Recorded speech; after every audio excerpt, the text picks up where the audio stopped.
Somewhere there's an alternate timeline where Victor Vran actually shook up the ARPG genre quite a bit. Sadly, this is not that timeline. I love ARPGs, they are one of my favorite genres, even if I don't really take them that seriously, but one issue I have is that they feel a lot like they're all stuck in Diablo 2, that or Titan's Quest. When you play an ARPG, generally you know exactly the kind of structure you're going to get with those games, more so with any other genre I've played. The only game in recent memory that felt substantially different was Warhammer 40k Inquisitor Martyr, though I might have missed a few similarities because trying to read that title kills some of my brain cells. But Victor Vran promises something very unique. Let's make an ARPG twin-stick shooter with a greater focus on action combat. This shit was such a good idea, Path of Exile almost abandoned its first game just to make that as its sequel. Unfortunately, it leaves a lot to be desired. I really like this game, but I can't ignore how many layers of jank this game operates under, which isn't surprising when you realize the developers are Hemimont Games. They specialize in city builders and tactics games. They only make one action game every 10 years or so, which clearly means we're due for a Victor Vran 2 any moment this year, I'm sure of it. And yes, this game is from 2015. This is a very important detail to note because the further we go in this review, I want to reinforce that this game came out 2 months after The Witcher 3, and not just because both feature straight-faced monster hunting protagonists voiced by Doug Cockle. I sense something hidden, something far more sinister than the monsters, something faint, like a whisper in the back of my mind. But because so much of this game feels way older than it actually is. I mean, the developers still have a website dedicated to specifically this game that has small little goodies on it, from wallpapers to a weird custom card game that they made using the Destiny cards that are in the game itself. That's a rarity these days, especially for a game that came out after the mid-2000s. Victor Vran takes place in Zagoravia, a city besieged by demons that have killed nearly all members of the Hunters Guild that entered to put a stop to it. You play as Victor Vran, who Victor ran away from home to join the demon hunters long ago. And after receiving word that an old friend of his has found a lead on a mysterious issue Victor has dealt with, and hearing his friend has yet to return from the city, he sets off to confront whatever madness awaits him. Before you reach the main hub where this game actually begins, you're given a lead-up level where you fight your way to the castle, and it does a good job at setting the stage. First, the weapons. You get a basic sword, and a little later, a shotgun and a hammer. This shows you how the weapons will work while giving you a diverse selection. Weapons in this game have self-contained skill sets. When you grab a sword, it will always have the same 3 moves that tie in with each other, and there's no other alternatives. Your basic attack, where the third hit applies vulnerable, a status that makes the next hit a critical hit, a wide slash that does more damage, and if the attack crits, you get the cooldown refunded, and last, a stun that can spread into an AoE if the enemy is hit with a crit. The shotgun, surprisingly, is a long-range precision weapon. Your basic attack can be spammed, but if you time your shot at the right moment, it applies vulnerable. You can either keep critting with normal shots, or use the precision shot for a heavy burst of damage and a long cooldown. Though, if it kills, then the cooldown is refunded. The last ability finally turns the shotgun into a shotgun and fires a wide shot that knocks enemies back and gives you a speed boost to get the fuck out of dodge. And then there's the hammer. It doesn't really rely on crits, but instead goes for big hits. You have a 3-hit combo that ends in an AoE, a massive slam that activates a lifesteal effect for you to use with your slow, charged up smash to potentially get a chunky portion of your life back. And even with how short his sleeves are, Victor is still hiding something up them, because then the game shows you the demon powers. These demon powers are spells you can cast using Overdrive, a resource that builds up off dealing damage and drains if you go long enough without building up any Overdrive. There are ways to change or slightly alter how you build Overdrive with your choice of drip. You start with the classic Vran, which lets you gain Overdrive on taking damage, Yeehaw Vran, which increases your crit chance and makes crits generate a lot of Overdrive instead of doing normal damage, and Drifter Vran, which turns it into a mana bar by having a constant regen instead.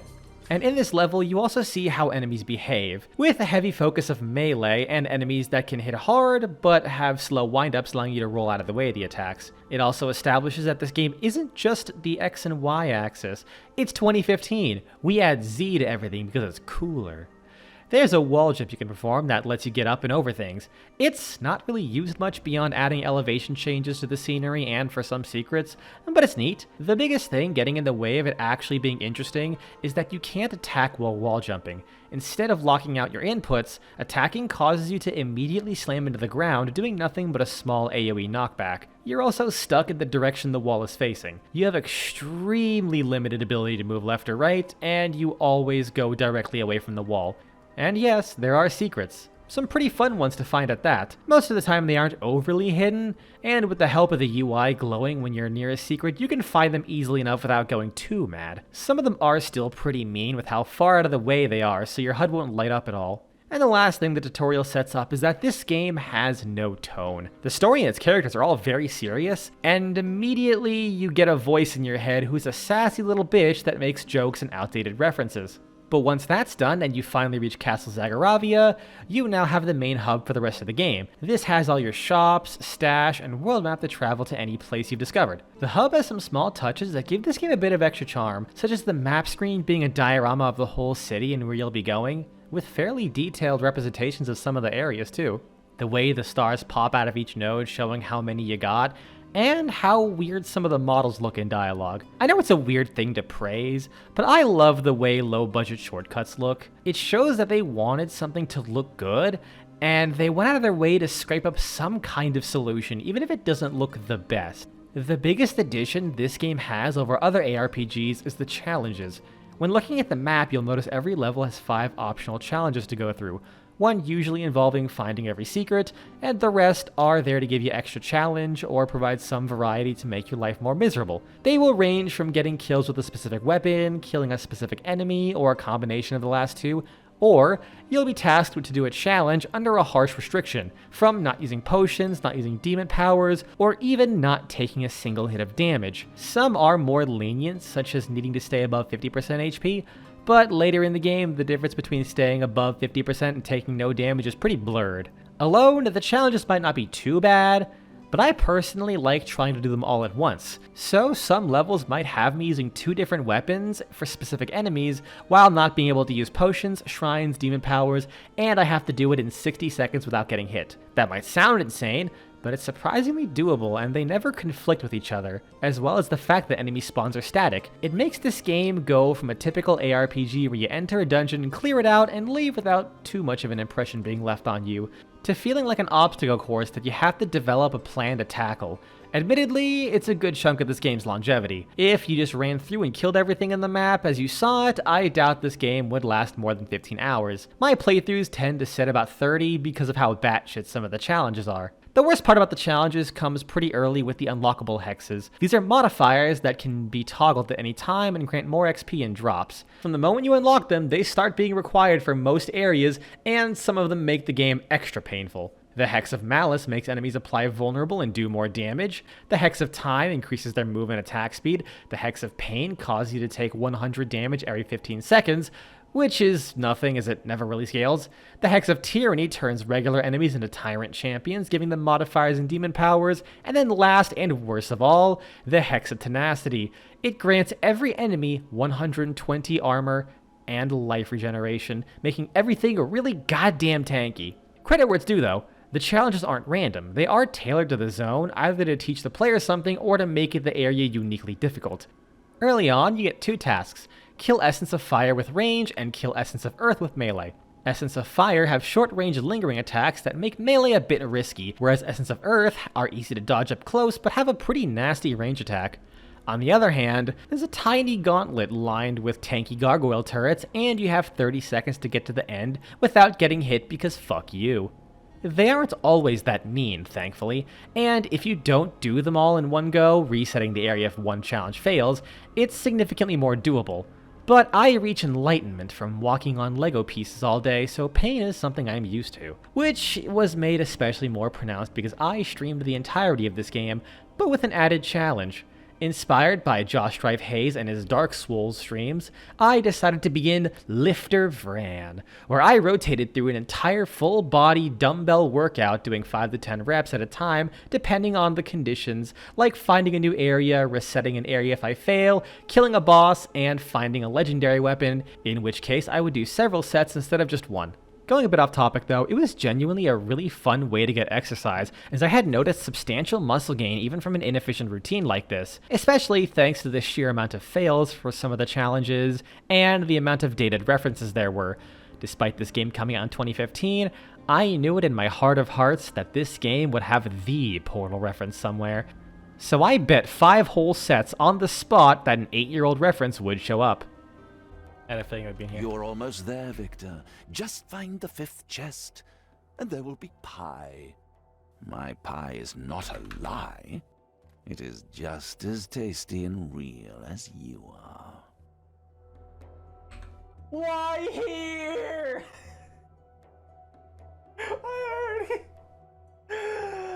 Oh, that was the cake as a lie joke. Oh, fuck me. Alright, it's 5 sets. I said I'd do it. I said I'd do it.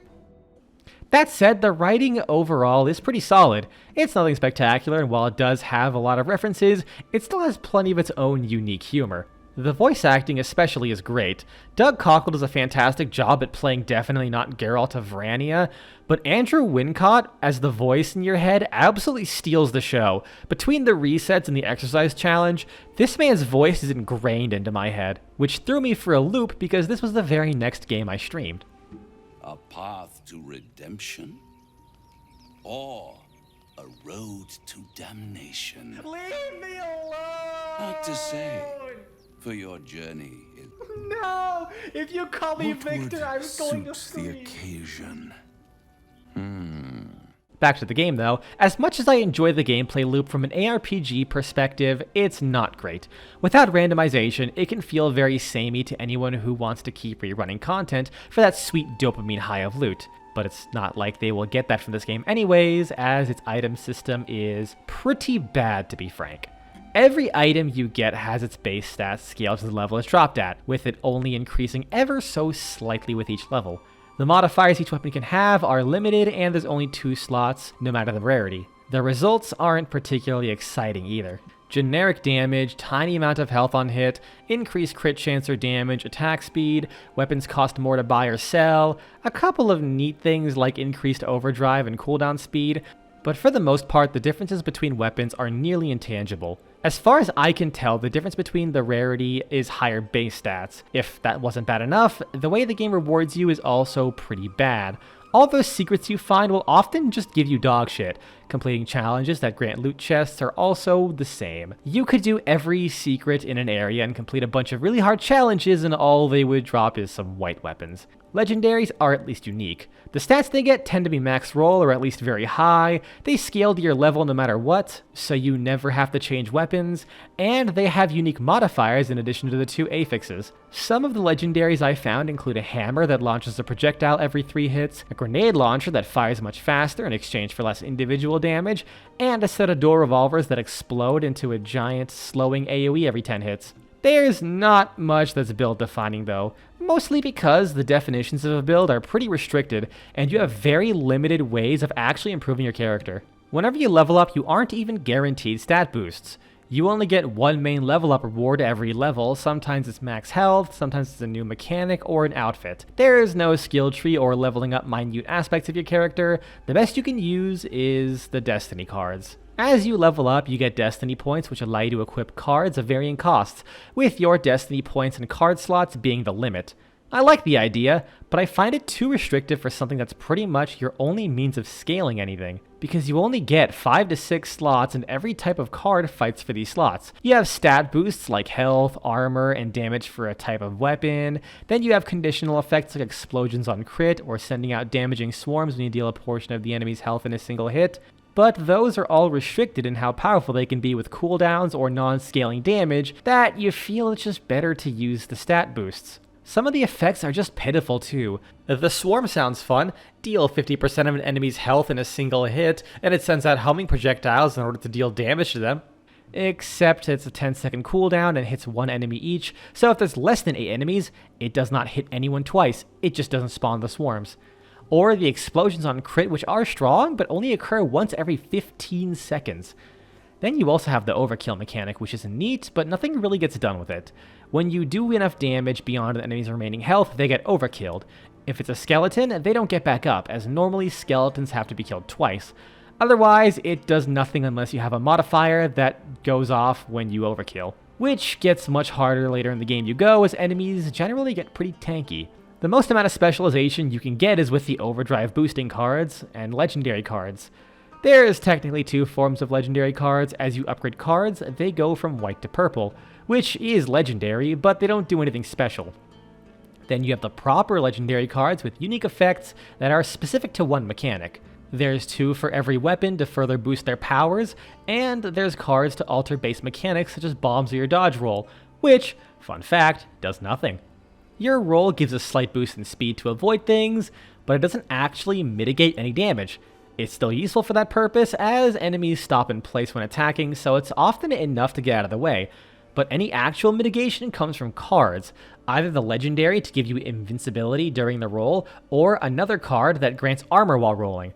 And the way it's handled is pretty jank too. You still get hit for the full effect, you just don't take damage. So if an attack has heavy knockback, you'll still go flying, you just won't get hurt. Another flaw with the card system is that it doesn't scale off anything, and this game actively devalues so many cards. If you add the Hope card for 1500 max HP, that's 1500 at any point in the game. I finished this game with 5000 HP before cards, so that's a 30% HP boost. Which is pretty good, don't get me wrong, but if I got that earlier in the game, it would just continue to get devalued because there's no way to actually scale that HP further. And unfortunately, more health is the only real reliable defense. There is armor, but it's weird. Armor in Victor Vran isn't a direct damage reduction. It influences your chance to deflect an attack. Deflecting reduces the damage by 90%. There is no in-between, either you get hit or it's reduced by 90%. The way this chance is calculated has diminishing returns, so you need more and more armor to get a better chance at blocking. So you can't even rely on it that much, as a massive hit that can one-shot you just has to roll the dice on whether or not it'll kill you. This is the only static defense in the game as well. You might think, well, what about stacking raw health? Which is a good question, if it wasn't for the fact that this game cripples health regeneration so badly. There's no regen by default, the values are either low or conditional with hefty limits. Weapons can get a couple dozen life gained per hit, but most weapons can't hit enough to heal up several thousand HP. You can get up to 10% lifesteal from a card, but your damage usually won't exceed 2000 on a particularly beefy hit for most of the game, and percent health regeneration all have wild conditions, like 7% health gained on a crit with a cooldown of 5 seconds, or a demon power that grants 3% health regeneration, but only when you're below 50% HP, so once you hit 50%, it stops. So the vast majority of the time you will rely on chugging potions that have a 30 to 45 second cooldown and heal most of your HP instantly. This wouldn't be a huge deal in itself, but the fact that nearly all sources of lifesteal and health regeneration are from Destiny cards, it's even harder to justify using very mediocre effects, and many challenges completely block you from using potions or demon powers in the first place, so you have even less options to heal. The only example of lifesteal I found to be good is a special modifier cards can have called Divine or Wicked, where you get a unique conditional bonus on top of the normal effect, one of which triggers 4% health regeneration for 10 seconds when you reach 25% life, which is actually nice as it lasts a while and consistently triggers when you need it, so long as you respect the 30-second cooldown. But even then, you have to play very carefully while your health goes up because enemies, especially when using hexes, absolutely obliterate your health the further you get into this game, especially with some of the champions. Many champions get demon powers, and 2 in particular are absolutely evil. Berserker Aura increases the damage of the caster and everything in its field, enemies included, and a Daze, which shoots out a number of projectiles that when hitting things stuns them and pulls them in. This stun can last up to 6 goddamn seconds. Taking control away is something this game does pretty regularly. Between the Daze power that shows up fairly regularly, and a number of enemies that have knockback on all their hits, if you end up fighting multiple in a row, you can very well spend 5 or more seconds just recovering from chain knockbacks. But going back to armor, it works the same for enemies, but feels even worse because it can screw over slower weapons, like the hammer and its 2-second charge-up attack you can use after applying vulnerable in order to land a giga crit. Yeah, no, he deflected it. And God help you if you were relying on that hit with lifesteal to get some health back. And for reference, Hex of Tenacity adding 120 armor is a base 40% chance to deflect. If you fight a champion of an enemy with higher base armor and the armored bonus, it can go up to 320, which is almost a 70% chance to deflect the hit.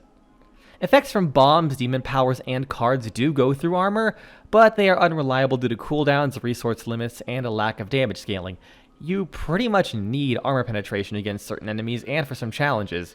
If that wasn't bad enough, there's one modifier champions can have that is just miserable to deal with.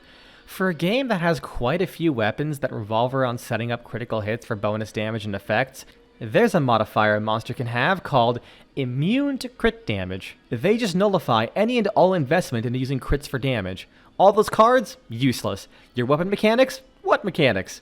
To this day, I still don't know what they were thinking. No other modifier directly messes with weapons this bad.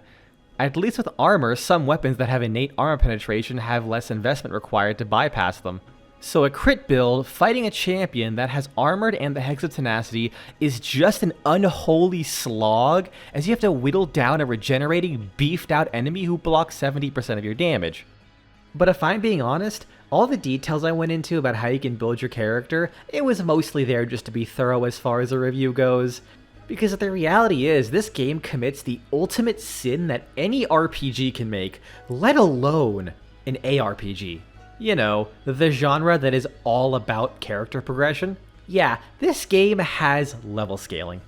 Here, I am fighting the first enemies you see in the first level after the tutorial.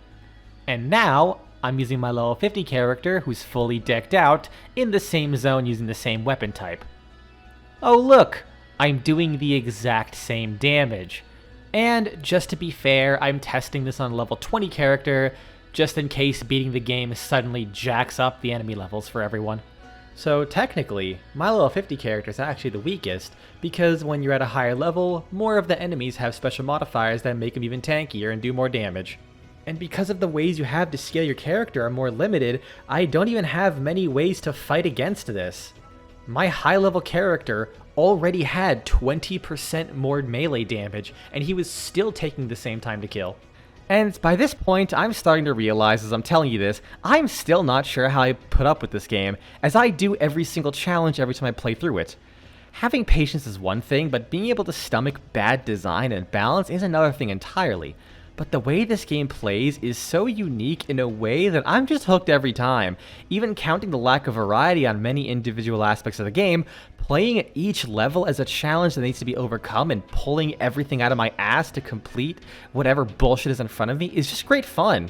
For the most part, the enemies are really fun to fight, because they have quite the variety in how their ranged and melee attacks work to make each pack of enemies feel a little more involved than just a walking ball of flesh and loot for you to pop that may or may not clip you with some damage. That said, a number of enemies do have mechanics where they just go invincible or become really tanky, so a lot of them just exist to waste your time. Normally, I'm really bad when it comes to using consumables in games, even if they are plentiful, so the fact that Victor Vran got me to semi-regularly use all the bombs and potions and incorporate nearly every weapon or demon power in multiple points speaks a lot for how the challenges encourage you to mix things up, as painful as they are. Though they do get a little bit too loose with some of the restrictions, the amount of times they just block you from using demon powers or potions feels so restrictive. I don't know about the actual number, but it genuinely felt like a third of the areas forced me to change equipment out of my demon power boosting gear just because I couldn't use it at all. That's ultimately the biggest disappointment about Victor Vran. It has everything it needs to be a really unique ARPG that spices things up in the genre, but falls short due to a lack of polish, weird mechanics, and most likely not having the biggest budget. And that very much shows, especially when it comes to the controls. Overall, on keyboard and mouse, it controls pretty well, but not only is the targeting system for certain ranged weapons abysmal, and it'll just kind of stick to an enemy way further back than I want to attack, or this bug that's been introduced with the Overkill edition, whenever you try and rotate your camera with your mouse, it'll just randomly jitter around, making it actually very uncomfortable. So if you have motion sickness, I'd very much recommend just using a controller. But forget all that. This game completely redeems itself with the DLC. I'm not 100% sure how this came about, but they managed to license fucking Motorhead to make a DLC. And it's not just a DLC that uses Motorhead songs, but the DLC is entirely based on Motorhead. The only information I could find is from a Rolling Stone article and some obscure 8-year-old videos from a studio that collaborated with the devs that featured the devs and Lloyd Kaufman talking about the DLC in very short bursts. I'll link it all below. But essentially, the executive producer for Hemimont Games somehow just knew Lemmy and was a huge fan of Motorhead and Trauma Productions, so he managed to get Lloyd, who then got Lemmy, on board with the project. It's unclear if this was Victor Vran as a whole or just the DLC, as Lemmy passed away only 6 months after the game came out, whereas the DLC came out several years after his death. Assuming that's true and not fluffed up to hype the DLC, that's pretty fucking awesome. So, were they right to trust Hemimont Games with this?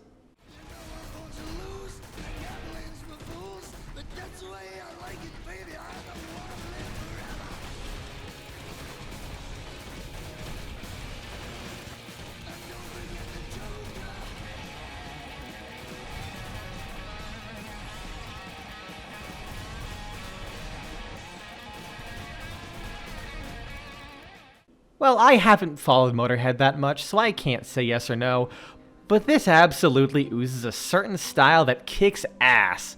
It's a set of 3 acts, starting with a post-apocalyptic World War II battlefield as Victor Vran takes on Mecha Hitler. Then he fights his way through a weird West landscape to eventually take on a unique train boss called the Orgasmatron, and eventually finding your way into a demonic Middle Ages setting not too far off from the base game to round it all off, as you go back and forth between the bar at the edge of time to reawaken Snaggletooth, Motorhead's icon. On top of that, you get 2 new weapons, the dual revolvers and guitar, 8 new demon powers from a giant Tesla coil throwing up the shocker to debuff the hell out of enemies, or summoning a giant fist to smash down repeatedly to deal damage and make enemies weaker. You also get a bunch of new enemies to fight on top of the existing cast, making it overall a much more complete package. Though, while I absolutely love this DLC overall, the fact that songs are tied to areas can get rough because this DLC is pretty hard. With all the resetting you might do, you will have some songs burn into your head. I do like Motorhead, but if there's one song I wish I didn't have fused into my frontal lobe, it would be Jailbait. But other than that, this is one of the coolest DLCs I have played in so goddamn long, and finding out some more of the backstory to it because of this video makes me love it even more. So that's Victor Vran. It was a lot more of a negative review than I usually do. I tend to only review games I absolutely would recommend, but this is one of those cases where it was less that the game is good, but more that it managed to grab me in just the right way that I want to talk about it. Victor Vran isn't great. It's not bad though, but it sure as hell is special, which is more important than if it was just good enough.